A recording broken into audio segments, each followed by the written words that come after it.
everyone, welcome to the sociology class. I hope you all are doing good. So today is our day 26 of 30 days 30 session series जहाँ पे हम लोग IGNOU question solve कर रहे हैं. Those of you who are watching me for the first time, my name is Bhairavi Bharadwaj and I teach sociology on this platform.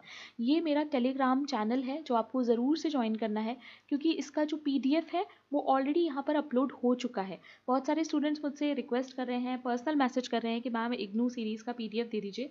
तो देखो first से लेके 20 सेशन तक मैंने जो कंपाइल्ड PDF है वो शेयर कर दिया है. अभी जब 30 सेशन मंडे को ख़त्म होंगे उसके बाद मैं पूरा एक और फाइल वहाँ पे अपलोड कर दूंगी और जो पुराना वाला फाइल है उसको डिलीट कर दूंगी. ठीक है, सो पूरा PDF आपको इसी टेलीग्राम पे मिलेगा. So make sure that you join this Telegram. Okay, तो स्टार्ट करते हैं आज के questions. You guys know the rules. आप लोगों को कमेंट में मुझे लास्ट में बताना है कि आपके 20 में से कितने मार्क्स आए और साथ में चैट में मुझे आंसर देते रहना है. ठीक है, नाउ कोर्स अब ज्वाइन करने का कोई मतलब नहीं है इसलिए वो इन्फॉर्मेशन यहाँ से हट चुकी है. तो CUET PG कोर्स को अब आई वुड रियली से कि नहीं ज्वाइन करना. अब टाइम बिल्कुल भी नहीं बचा है. 20 है आज एंड 29 को आपका पेपर है तो 9 दिन बचे हैं. ठीक है, तो जितना पढ़ लिया है उतना पे ही फोकस करो. हाँ, टेस्ट सीरीज़ अगर लगाना है तो वो लगा सकते हो. 10 टेस्ट मिल जाएंगे टोटल आपको यहाँ पे एंड 45% डिस्काउंट भी है. तो ये लिंक है टेलीग्राम पे भी, इसके बारे में इंफॉर्मेशन मिल जाएगी. तो जिन लोगों को टेस्ट सीरीज ज्वाइन करनी है आप लोग कर सकते हो. प्राइस इसका ये है. ठीक है, now question number 1. Which of the following factors contributed to the weakening of traditional institutions in urban areas? इसमें से कौन सा है फैक्टर जिसने अर्बन एरियाज के इंस्टीट्यूशन को वीक किया है, यानी ट्रेडिशनल इंस्टीट्यूशंस को वीक किया है? Population growth, economic development, social mobility, all of the above. What will be the correct answer? Very easy question. बहुत ध्यान से क्वेश्चन को पढ़ो हिंदी वाले भी और आंसर दो. सब लोग मुझे चैट में आंसर दो. अभी हम लोगों के जितने भी सेशंस बचे हैं ना उसमें हम लोग इजी क्वेश्चंस ही करेंगे क्योंकि CUET PG का एग्ज़ाम आ रहा है और अगर लास्ट ईयर के पेपर से कंपेयर करें तो हम लोगों को इजी क्वेश्चन प्रिपेयर करने चाहिए क्योंकि लास्ट ईयर पेपर काफ़ी इजी था. ठीक है, so what will be the correct answer? The correct answer is D. जिन्होंने डी आंसर दिया है वेरी गुड. देखो अर्बन एरियाज़ की बात हो रही है. ठीक है, और कोई भी ट्रेडिशनल इंस्टीट्यूशन जैसे यू कैन से कास्ट है या कोई भी ऐसा ट्रेडिशनल इंस्टीट्यूशन है, फैमिली है, अगर वो वीक हो रहा है तो उसके रीजंस पॉपुलेशन ग्रोथ भी हो सकते हैं, इकोनॉमिक डेवलपमेंट भी हो सकता है और सोशल मोबिलिटी भी हो सकता है. ठीक है, तो ये तीनों ही फैक्टर्स जो हैं वो कंट्रीब्यूट करते हैं इस चीज़ में. Okay guys, please remember. Now question number 2. Which of the following statement best describes nomads? You all know कि नोमैड्स कौन होते हैं. तो यहाँ पर आपको बताना है कि कौन सा स्टेटमेंट नोमैड्स को बेस्ट डिस्क्राइब कर रहा है. They migrate randomly without any pre determined path. Their migration is based solely on cultural factors. They move from place to place based on ecological condition या फिर they permanently settle in new places after every migration. बहुत ध्यान से question को read करना और answer देना. Best suited answer आपको यहाँ पे टिक करना है. ओके, बेस्ट तरीके से नोमैड्स को डिस्क्राइब यहाँ पे कौन कर रहा है? हिंदी वाले भी क्वेश्चन को रीड करो.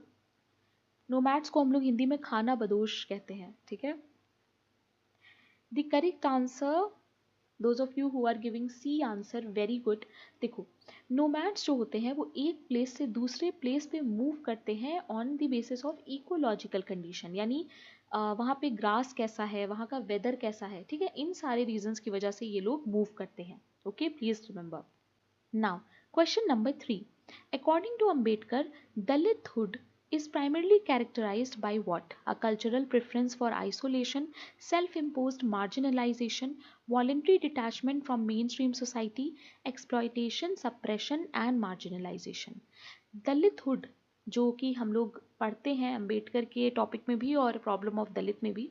तो ये जो दलितहुड है इसका प्राइमरी कैरेक्टराइजेशन क्या होगा, प्राइमरी कैरेक्टरिस्टिक्स क्या होंगी? अकॉर्डिंग टू अंबेडकर बताना है तो it is a easy question. अगर आपको थोड़ा भी आइडिया है अंबेडकर के बारे में तो आप इसका आंसर दे लेंगे. The correct answer is, those of you who are giving D answer, very good. Exploitation, suppression, marginalization, ये सब दलितहुड में आएगा. Right. Now question number 4. The ascribed nature of caste status means that it is determined by heredity and not by individual choice. It allows for upward mobility based on education. It encourages selection based on achievements या फिर it is based on an individual's profession. What will be the correct answer? Caste का ascribed nature जो है ascribed nature of caste status उसका मतलब क्या होता है? इजी क्वेश्चन है, कास्ट से रिलेटेड है, तो अगर ascribed के बारे में पता है, कास्ट के बारे में पता है, तो ये क्वेश्चन इजीली कर लोगे. The correct answer is a. जिन्होंने ए आंसर दिया है वेरी गुड. देखो, ये जो कास्ट का स्टेटस होता है it is determined by heredity. Please remember, individual choice का यहाँ पर कोई रोल नहीं होता है. ठीक है. Upward mobility based on education, तो ये नहीं आएगा कास्ट में, क्लास में होगा ये. Right. Encourages selection based on achievement, तो ये भी अचीव्ड स्टेटस में होगा ना कि अस्क्राइब्ड में. इंडिविजुअल प्रोफेशन, ये भी अचीव्ड में होगा ना कि अस्क्राइब्ड में, क्योंकि अस्क्राइब्ड में हम लोग बात करते हैं बर्थ की, और कास्ट जो है वो बाय बर्थ आपको मिलता है. Right. Question number 5. Who calls ideal types genetic concepts? Ideal types को जेनेटिक कॉन्सेप्ट्स किसने बोला था? Merton, weber, दरखाइम, Spencer. Very important question. What will be the correct answer? IGNOU में मेंशन है ये चीज. It is a easy question. सब लोग गेस करो अगर नहीं पता है कि किसने कहा होगा. The correct answer is B. जिन्होंने बी आंसर दिया है very good. Please remember guys, Weber ने आइडियल टाइप को जेनेटिक कॉन्सेप्ट बोला था. Okay. Now, question number 6. What is the defining characteristic of a patriarchal society? इनमें से कौन सा है जो patriarchal society का feature है? Equal inheritance rights for men and women, matrilineal inheritance system, leadership roles equally distributed between men and women, male dominance in family structure and descent traced through males. बहुत easy question है guys. I want everybody to give me the correct answer. Hindi में भी question को read करो and answer दो.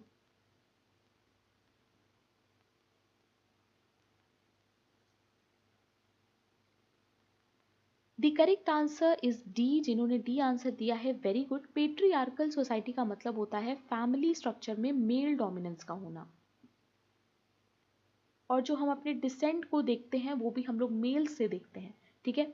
यहाँ पर equal inheritance की बात नहीं होगी, मेट्रीलिनियल की बात भी नहीं होगी, और अगर लीडरशिप रोल जो है वो इक्वली डिस्ट्रीब्यूटेड है तो भी वो पेट्रियार्कल सोसाइटी नहीं होगी.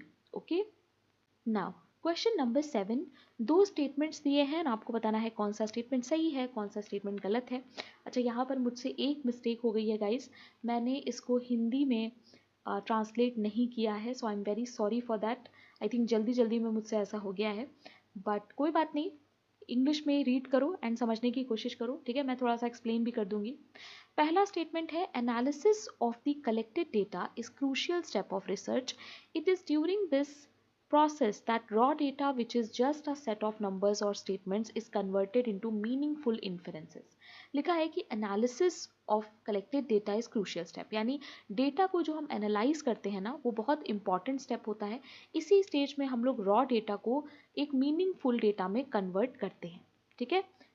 स्टेटमेंट 2 कह रहा है कि statistical data needs to be coded, tabulated based on the objective, structured in a linear order and then examined.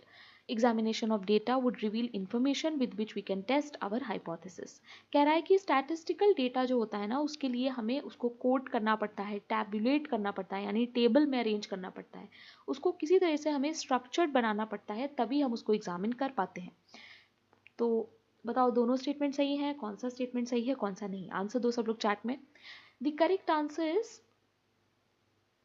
It is a. जिन्होंने ए आंसर दिया वेरी गुड. दोनों स्टेटमेंट एकदम करेक्ट हैं, क्योंकि एनालिसिस जब हम करते हैं तो हम लोग रॉ डेटा को मीनिंगफुल डेटा में कन्वर्ट करते हैं, और जब हम लोग स्टैटिस्टिकल डेटा करते हैं तो वहाँ पर हमें कोडिंग करनी पड़ती है, टैब्यूलेशन करना पड़ता है. राइट. हमारे डेटा को किसी तरीके से हमें स्ट्रक्चर्ड बनाना पड़ता है ताकि हम लोग उसको एग्जामिन कर पाएँ. Okay. Question number 8. According to Murdoch, what is the central social structure in all cultures? तो यहाँ पर आपको पता होना चाहिए कि जीपी मुर्डॉक किस बारे में बात करते हैं या किस टॉपिक में इनको हम लोग पढ़ते हैं. ऑप्शंस हैं economic production, family consisting of parents and children, religious institutions, caste and class division. What will be the correct answer? The correct answer is D. Please remember, no sorry sorry, not D, it is B. ठीक है, जिन्होंने B answer दिया है very good. We all know that Murdock कितना ज़्यादा बात करते हैं फैमिली के बारे में। He talks about family of procreation, right, and orientation. Very important. तो फैमिली में हम लोग एनी वे जीपी मुर्डॉक को पढ़ते हैं, इवन किनशिप में भी पढ़ते हैं। ओके, किनशिप के टॉपिक में भी ही becomes important. So B is the correct option. Okay, question number 9, what is the primary characteristic of urban sprawl? Urban sprawl से हम लोग क्या समझते हैं? मेन कैरेक्टरिस्टिक आपसे पूछी गई है, uncontrolled expansion of cities into surrounding rural areas, development of high rise buildings in city centres, preservation of agricultural land around cities, या फिर strict government regulation of land use. What will be the correct answer? Hindi वाले भी question को read करो। The correct answer here is a guys, please remember, uncontrolled expansion of city into surrounding rural area, यानी जब एक तरीके से बिना कंट्रोल के सिटीज़ का एक्सपेंशन बढ़ने लगता है इतना ज़्यादा कि वो रूरल एरियाज में इंटर कर जाता है, उसको हम लोग अर्बन स्प्रॉल बोलते हैं। Okay, please remember. देखो यहाँ पे हिंदी में तो बिल्कुल लिखा ही है शहरी फैलाव, right. Question number 10, who wrote cities of tomorrow? Now this is an uncommon book guys, that is why I have added it here. कभी कभी अर्बन सोशोलॉजी की कुछ अनकॉमन बुक्स आती हैं एग्जाम में, and that is why it is important कि यहाँ पर हम इसे देख लें। ठीक है, David Harvey, manual castle, Indira Munshi, या फिर पीटर हॉल, कौन होगा करेक्ट आंसर? सब लोग इसका आंसर दो, गेस करो। द करेक्ट आंसर, अगर कोई डी दे रहा है तो वेरी गुड, डी होगा इसका आंसर। पीटर हॉल की बुक है ये, cities of tomorrow, please remember. Okay, now question number 11, दो स्टेटमेंट दिए हैं, अगेन आपको बताना है कौन सा स्टेटमेंट सही है, कौन सा स्टेटमेंट गलत है। ठीक है, स्टेटमेंट 1 है कि masculinity is a social position, a set of practice and the effect of collective embodiment of those practices on individual relationship, institutional structure, and global relations of domination. Patriarchal masculinities is a term that can be used to describe those ideas about and practice of masculinity that emphasize gender equality and shared authority of men and women. What will be the correct answer? Question को समझो और उसके बाद answer दो। Okay, easy question है, जो लोग ध्यान से पढ़ेंगे वो सही आंसर देंगे। The correct answer is C. देखो, स्टेटमेंट 1 जो है वो कह रहा है कि मैस्क्यूलिनिटी एक सोशल पोजीशन है, ठीक है, और it is a set of practice and effects of collective embodiment of those practices on individual relationship, institutional structure, global relations of domination. तो ये बिल्कुल सही है, इसमें कुछ भी गलत नहीं है। ठीक है, so this statement is correct. Next statement कह रहा है कि patriarchal masculinity is a term that can be used to describe those ideas, जहां पर जेंडर इक्वालिटी की बात हो रही हो, तो ये गलत हो जाएगा। यहाँ पर पेट्रियार्की है तो जेंडर इक्वालिटी या किसी भी तरह की इक्वालिटी की बात तो नहीं होगी। ठीक है, सो ये स्टेटमेंट जो है गाइस वो रॉन्ग है और ये राइट है। Okay, please remember. Question number 12, which of the following is a की कंसर्न ऑफ इन्वायरमेंटल सोशोलॉजी? इनमें से कौन सा है जो इन्वायरमेंटल सोशोलॉजी के लिए इंपॉर्टेंट है? The social causes and consequences of environmental problem, the study of geological formation, the development of space exploration, या फिर the history of environmental laws. What will be the correct answer? You have to tell me the best suited option for environmental sociology. The correct answer is A. Easy question है, जिन्होंने A answer दिया very good. Environmental sociology में we study social causes and consequences of environmental problems. Okay. Question number 13. Which of the following best captures the concept of normativity? Now normativity से हम लोग क्या समझते हैं, यहाँ पर आपसे ये पूछा गया है, तो स्टेटमेंट्स को बहुत ध्यान से पढ़ो, हिंदी वाले भी क्वेश्चन को रीड करो। पहला है कि the prescriptive framework that establishes standards of right and wrong influencing social expectations and behaviour, a purely descriptive analysis of how norms evolve without any reference to ethical or moral consideration, the rejection of all societal norm in favor of radical individualism, या फिर A structuralist perspective that equates norms with fixed biological imperative rather than social construct. Normativity का क्या मतलब हो सकता है?